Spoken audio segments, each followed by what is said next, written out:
ng ganyan. Malaki yan guys, oh. Oh, tapos ako aking lahat design yan. Walang engineer diyan.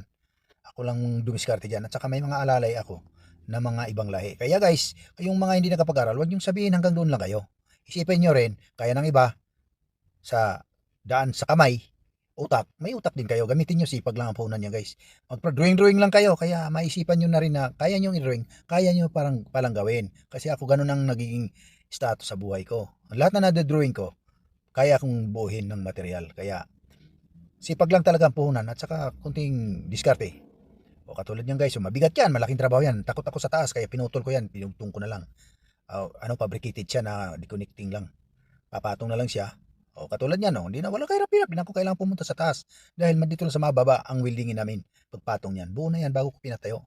O katulad niyan guys, diskarte lang sa trabaho. Inayawan ng kontraktor yan guys kasi mataas daw at saka malaking trabaho daw, mahirapan sila pero ako naman gumawa nagawa ko rin na sa 31 ka araw.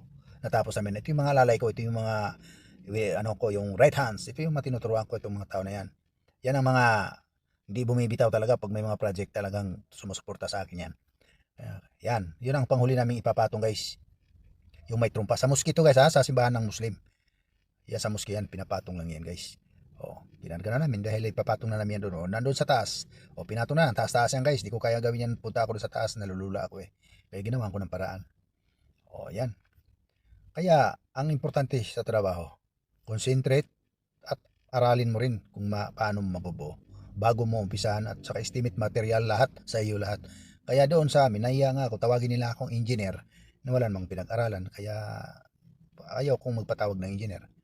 Pero sila ang pumipilit, pinabayaan ko na lang. Wala namang ibang Pilipino doon, ako lang mag-isa. Pabayaan ko lang sila sa tawag sa aking engineer. Kaso lang, pag may Pilipino, nahihiya ako na maririnig nila.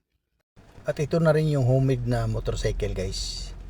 Hindi ko rin nakakalimutan. Thank you for watching.